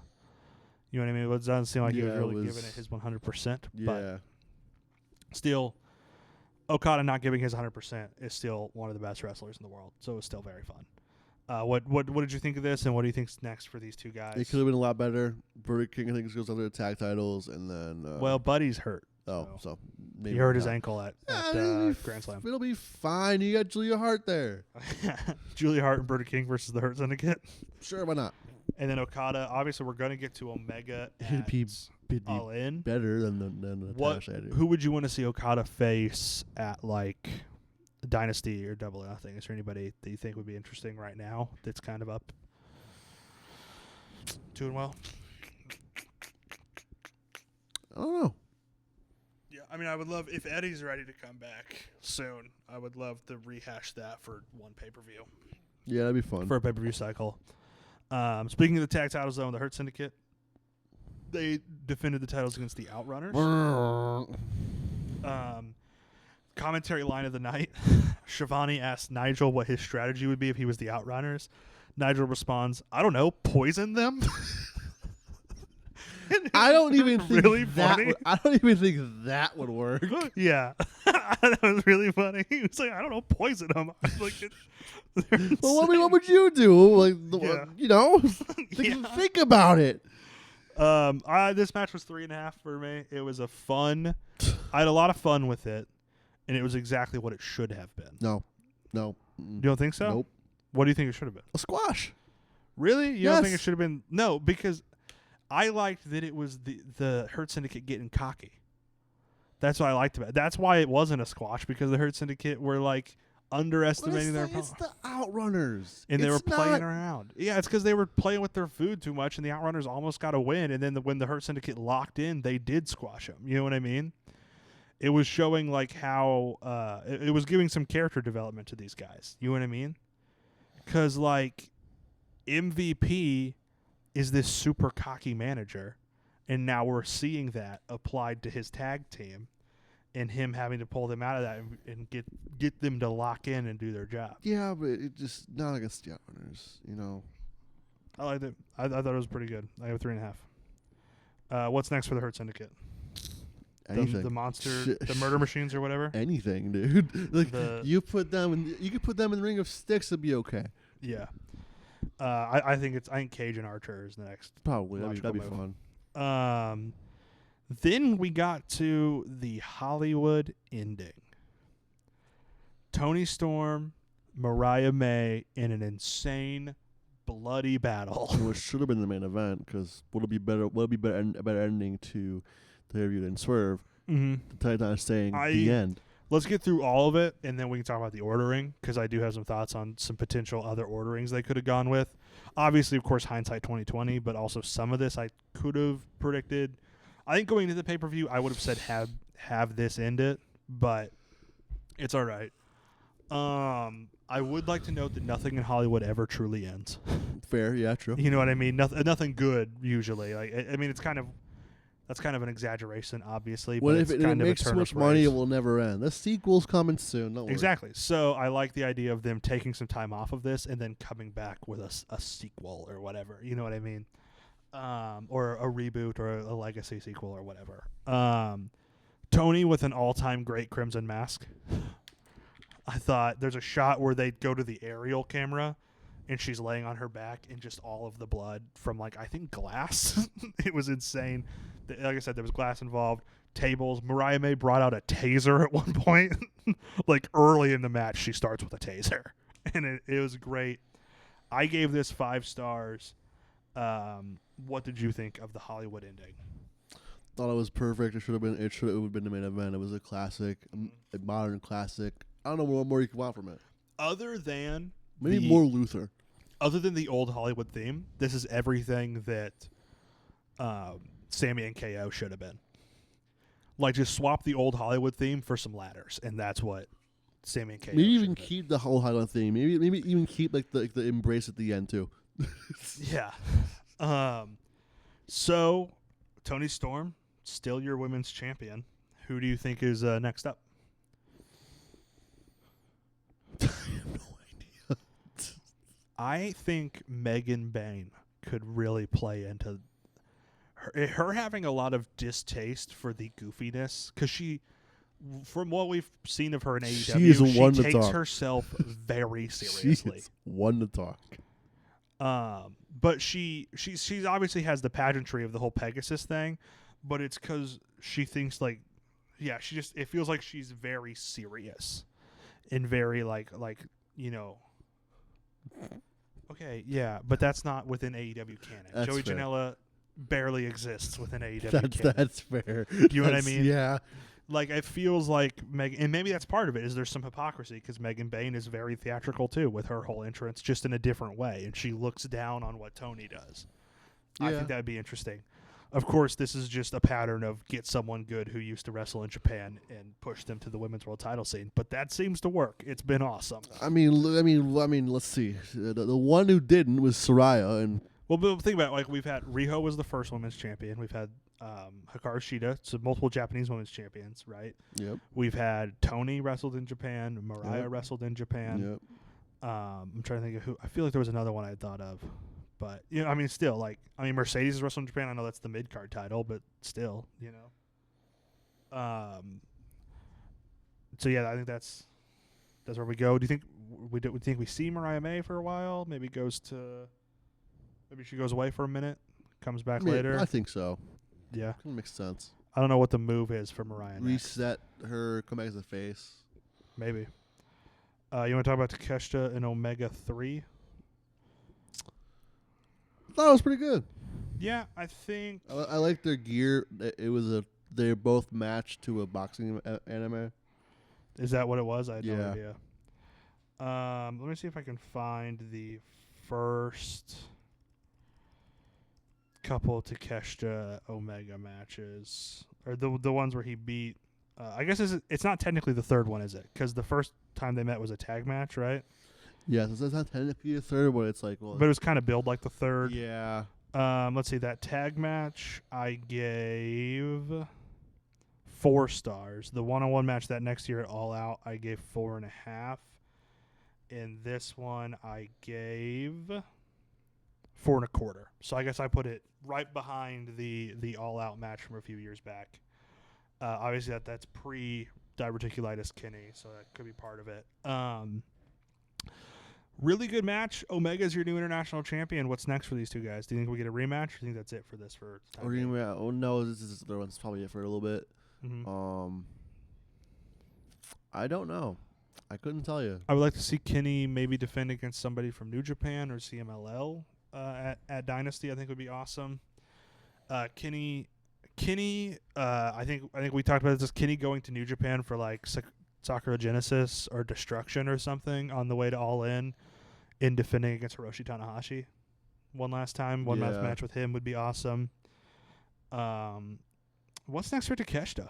I mean, I guess we can, if you want to, we can wait and talk about the Donhouse family as a whole. We can talk about the cage match first. But I don't know.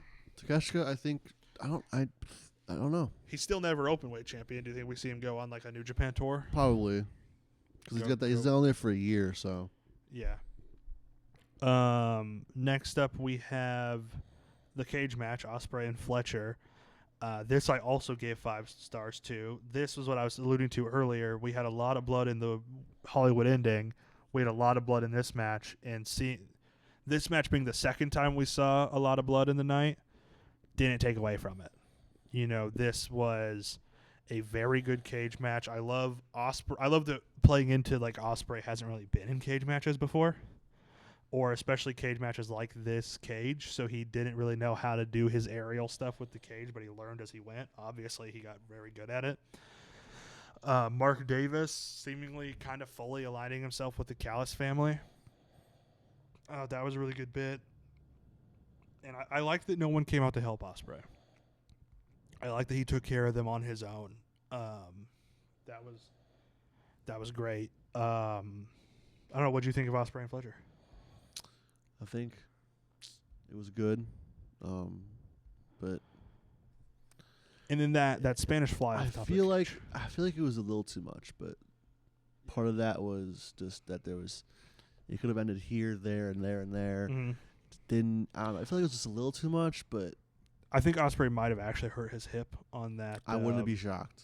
Because he kind of over-rotated on that Spanish fly from the top of the cage. Yeah. That's what I was alluding to earlier with him potentially being injured. I could very well see us finding out that that's a real injury.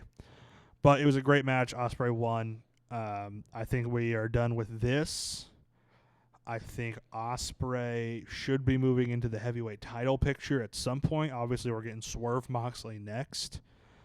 But I think Ospreay should get himself, because he also said, like, I have to finish this with the Callis family, and then I will address the Death Riders. So I think that's where we could see him going next. I would love I know, obviously I would rather the trios titles be defended, but if they're not going to be defended at Dynasty, Ospreay versus Claudio would be bonkers. Yes. Or Ospreay. I mean, really Ospreay versus anybody in the Death Riders would be a great match, because it's Will Ospreay and all those. No matter how you feel with the storyline, everybody in the Death Riders is a great wrestler. Even Yuta.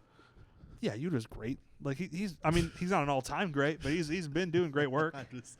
He's the Solo Sikoa of we'll get to it later. No, that is an insult to Wheeler Yuta. We will get to it later. That is so mean to Wheeler Yuta. He just stopped being the running then. Like I said, I gave this 5. I would really give like 4.5. This is how overbooking, but not by a lot. The Screwdriver got involved too. That was fun. So we have Mox versus Adam Copeland. John Moxley, Adam Copeland for the AEW title. ... versus Christian Cage because he does cash in his. I liked them. I liked the start. I loved the just beating on each other. I loved kind of the hoss fightness of it. I loved Edge spear. Okay, you have to admit this was cool. Edge spearing Moxley through the ropes onto the concrete. There's always going to be one Mox bump, but you're like, how is he still doing this? That was really good. I liked Rimsberg taking a ref bump onto the concrete. He's going after it, you know. That was great. Also, Rimsberg was like Moxley wasn't breaking after or Moxley was doing something heelish. And he pushed Rimsberg a little bit, and Rimsberg got in his face. Like, you want to fucking do this right now? You want to fight right now? Like Rimsberg was gonna fight Moxley, and he's like 8 inches shorter than John Moxley. Like, Bryce Rimsberg, you are a nerd. You look like a nerd. You probably sound like a nerd. Yeah. So that was really crazy. The ending, though, Christian comes in, cashes in mid-match, a la Seth Rollins, WrestleMania 31. He takes out Copeland. You think he's going to do it. Moxley gets in there, gets him in the choke. I loved him trying to pin Copeland while he's being choked out. And then he ends up... Did he pass out or tap out? Either way, he loses the match. I really like this, and here's why. Because without really doing anything that heelish, he has the right to cash in that at any time. But he screwed Copeland by involving himself in the match. So we are going to get Copeland out of the world title picture. We're going to get Copeland Christian moving forward. I think that'll be a big blow off at All In. And then Moxley can do what seemed to be the purpose of this Death Riders thing all along. He can drop the title to a younger talent. And maybe that's Swerve, maybe that's Darby, maybe that's Jay White. We'll see. But I know you hated it. I gave it 3 3/4. I thought it was bad for AEW pay-per-view main event standards. But I just don't like 2025. Society has gone past the need for John Moxley the way he's wrestling right now. It's like he's going through the motions per se. He'll always do like that one cool ass bump, yeah. I don't really feel like he's even going through the motions. Did you see that paradigm shift? It was terrible.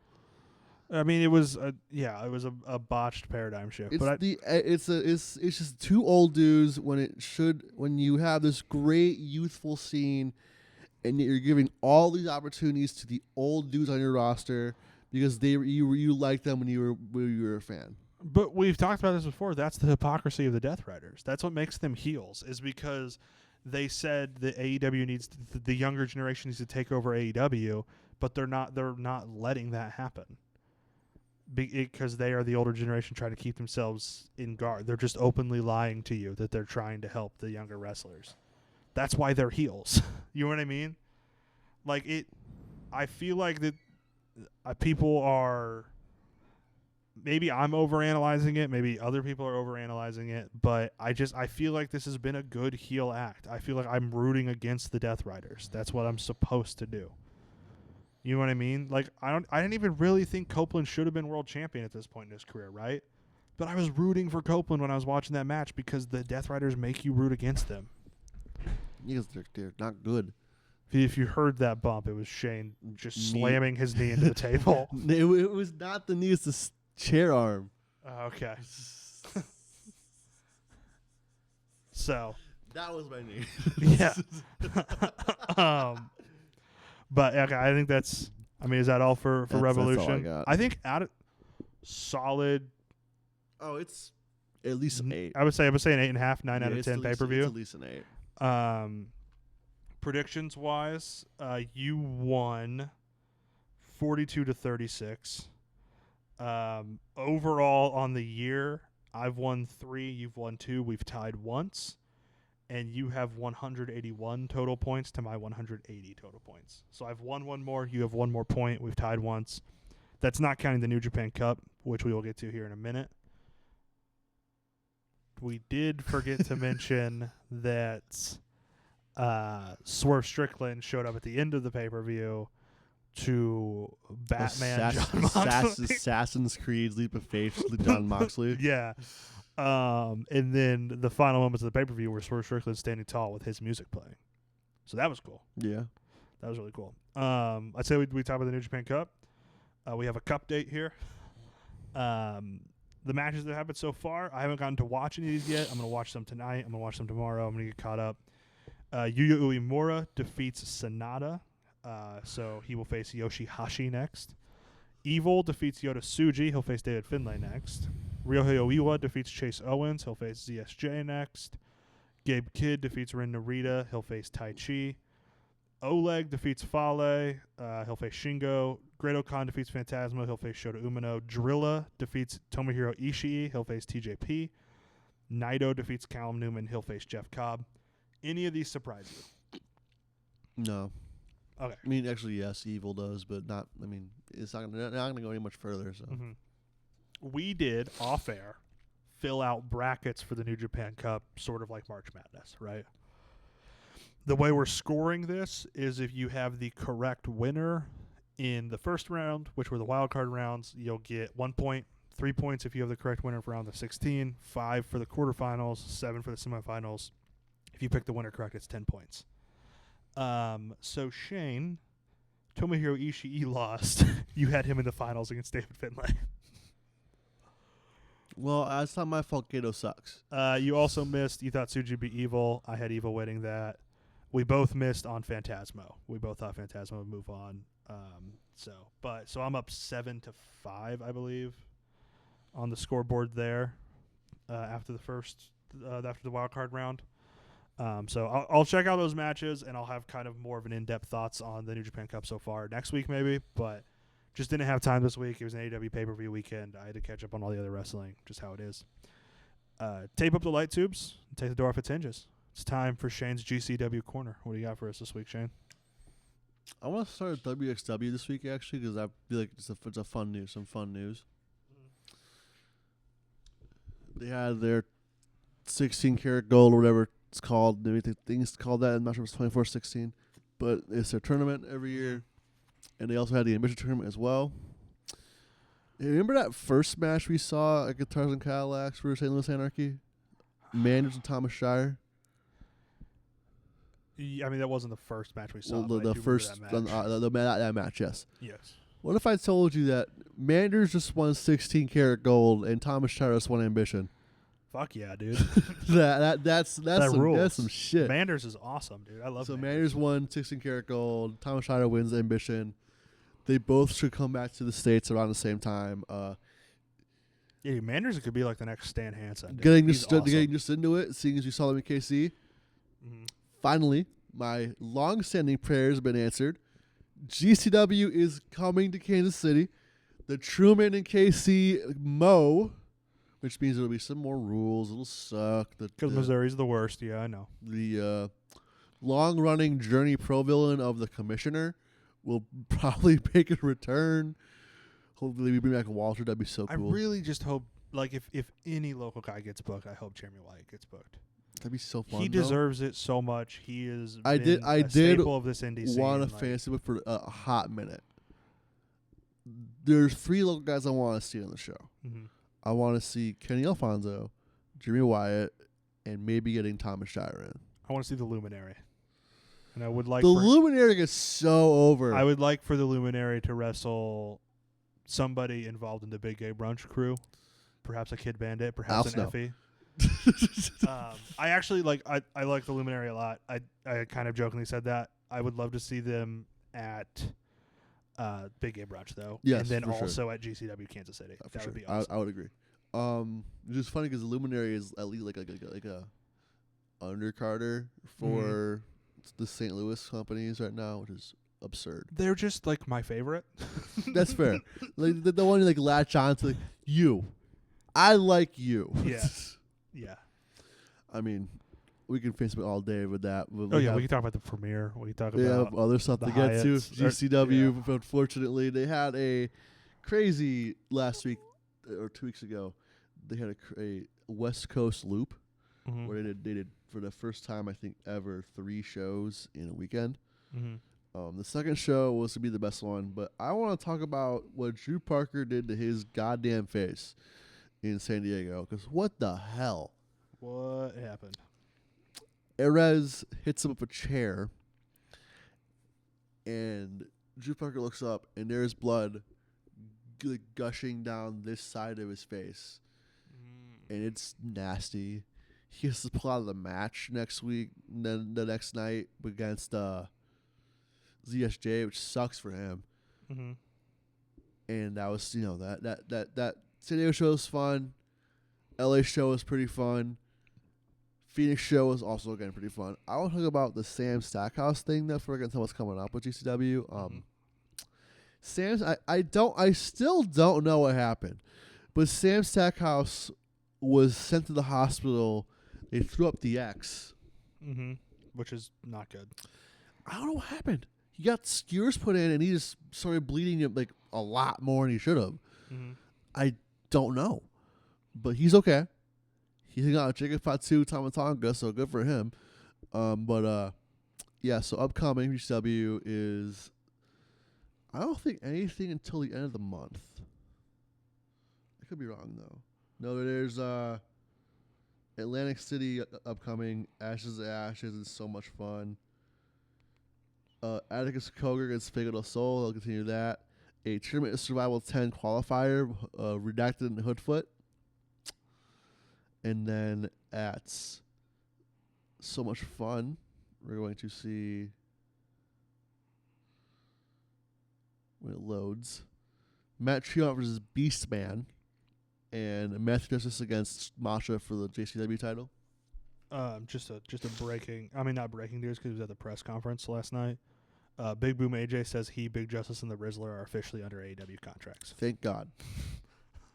So continue. Sadly, it's also been a point that I would never be GCW because it brings a tear to my eye. Yeah. Could you imagine the Rizzler taking a light tube? That would be awesome. Imagine the Rizzler taking a light tube. But I want to talk about a match that was, so 2 matches that were announced for their upcoming St. Louis show. Gary J versus Mance Warner. And I think Effie might die during this defense match. Effie will take on Dr. Redacted for the world title. Is there some heat there, or no? Is it Dr. just Dr. Redacted is kind of crazy. Being Dr. Redacted. Yeah, yeah. Kind of crazy. Let's get to the collective. There's so much going on this year that it seems kind of crazy. We'll start Bloodsport's back, but we'll start with the first day will be Wednesday when Dragon Gate USA comes back. That's awesome. They've announced Willie Mack so far. Yeah. Bloodsport has Tom Lawler, Timothy Thatcher, Simon Gotch. Yeah, okay. That big Georgian dude they got last time. Gotta have the big Georgian guy, yeah. Thank God. Miyu Yamashita. Masha will probably be there. Shinya Aoki, who is a Japanese MMA legend, will be there. And Natalia from the WWE. Is Zack Sabre Jr. on? Yes, Zack Sabre Jr. will be there as well.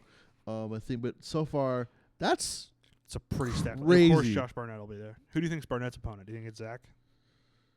I kind of hope not. I think it'd be an interesting style clash. Do you think it's Natalia versus Josh Barnett? You would hope so.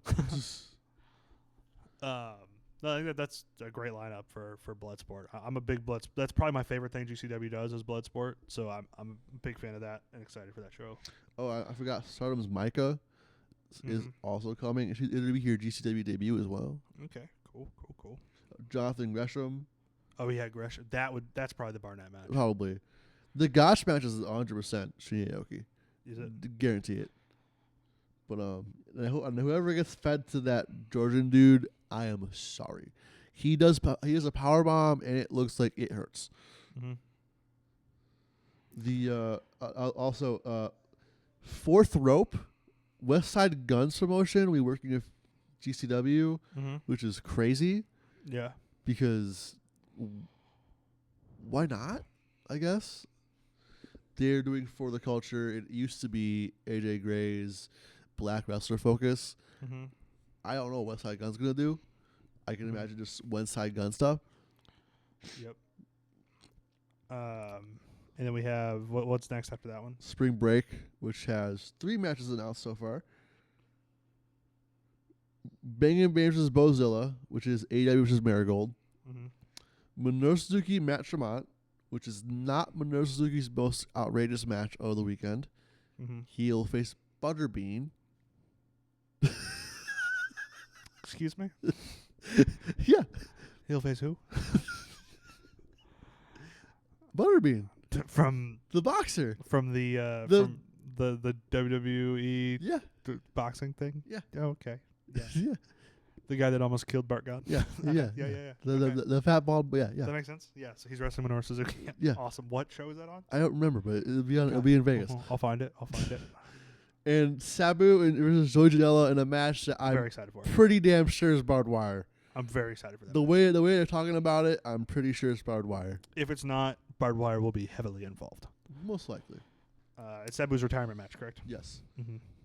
Which the way Sabu says it, if Sabu loses, it'll be a retirement match. If he wins, he might think about it.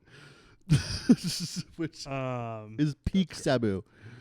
And then did we ever talk about Big Gay Brunch? The clusterfucks for that. It'll be like a midnight the day before Big Gay Brunch, but it'll be nobody's announced for it yet. I'm sure you should watch it either way because you never know who's going to be in there.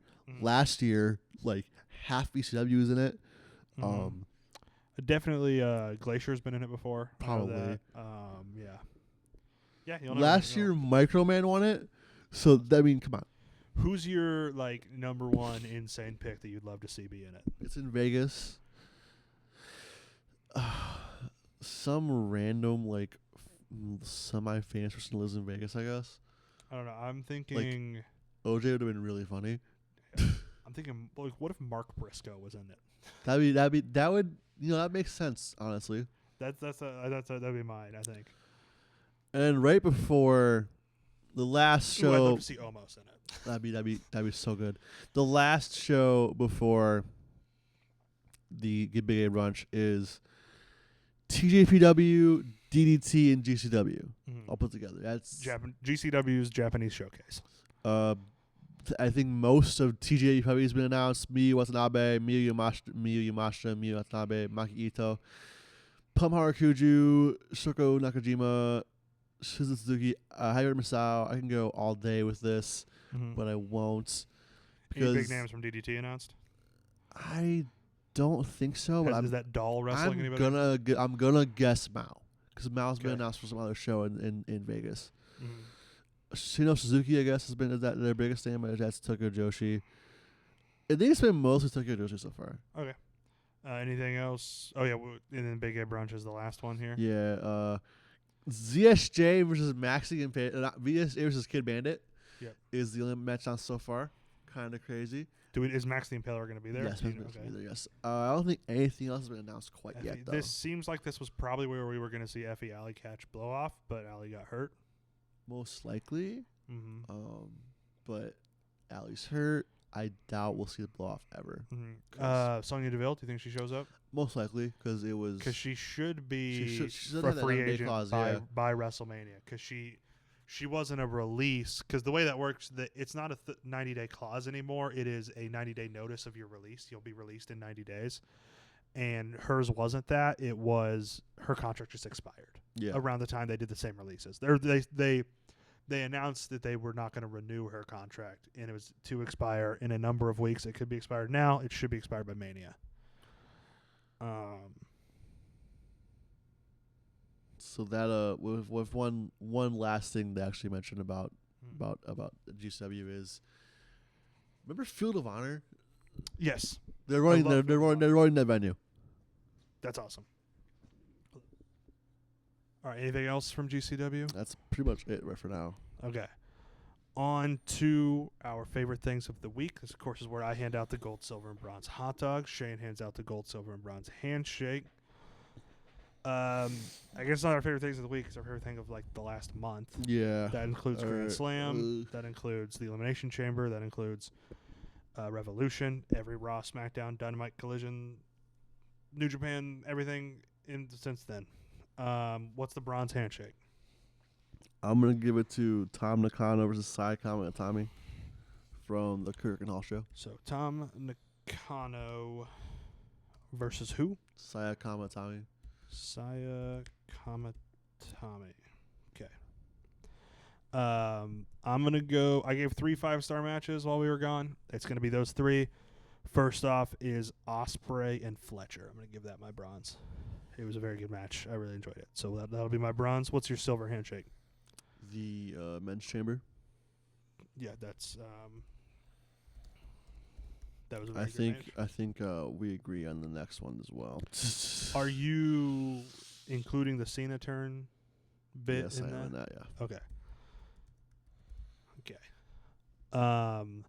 Silver hot dog, I went with the Hollywood ending. That was my number 2. I thought that was very good. And my number 1's the Hollywood ending. Number 1's Hollywood ending? Yep. Okay. So we just flipped those because my number 1's the men's chamber and Cena. So we flipped those and had different thirds. Honorable mentions, though, like we said, that Punk promo, FTR versus O'Reilly and Strong on Collision was incredible. And Edge's Adam Copeland's entrance at Grand Slam Australia was insane. With the whole crowd, the whole Australian crowd, like the whole country of Australia singing Metalingus back at him.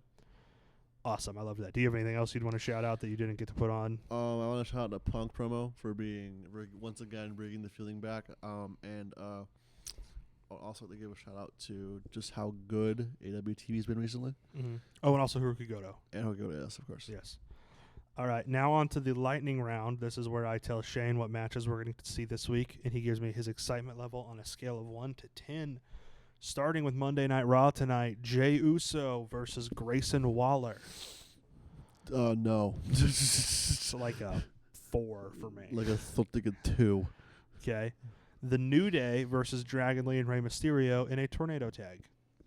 That's a 6. This is in Madison Square Garden, by the way. Oh, a 7. Also, what's the New Day doing at WrestleMania? Where are we with the New Day? What is going on? No idea. Okay. And CM Punk versus Seth Rollins in a steel cage. Is that a 10? Is that a pretty easy 10? Yeah, pretty much. Punk Rollins in cage. That's a 10 for me. Easy. Nothing announced for Dynamite so far, so we'll go to SmackDown. Charlotte Flair versus B-Fab. 2. 0. Randy Orton versus Carmelo Hayes. 10. That's pretty dope. Not 10. I'll say an 8. An 8. DIY versus the Street Profits for the tag titles. 4. Really? Should be a Mania match. Well, I think the Mania match is going to be a multi-team. Oh yeah, it should have been a Chamber scramble thing. Okay, yeah, that's fair. This will be pretty good though. Easily like a 7 for me. And then the rematch: FTR versus Kyle O'Reilly and Roderick Strong on Collision. I'll go with a 7. Yeah. Yeah. Match recommendation of the week. I am going to the Great American Bash from. I want to double check this. I want to make sure I have the year right. Yeah, from 1989, Lex Luger versus Ricky Steamboat. It is an incredible match. I like this match a lot. So that is the match recommendation this week, as Lex Luger was recently announced for the Hall of Fame. I teased it earlier. That is the match recommendation. If you want to listen to more of us, we have classic review episodes. The most recent one that's out is NXT TakeOver Brooklyn. Our next, from the first one for 2015. Our next 2 episodes will be the Cruiserweight Classic, the tournament from 2016 that established 205 Live, brought Cruiserweight Wrestling back into the spotlight in WWE. We're going to do the first round as one video, and then the second video will be round 2 through the end of the tournament. That's going to be a whole lot of fun. I think that's it for us. We have other classic reviews: WWE, WCW, ECW, New Japan, AEW, all over the place. Shane, you got anything else before we get out of here? No. All right, it's been a great time in wrestling since we've been gone. Hopefully we'll be back weekly. And just remember to enjoy wrestling.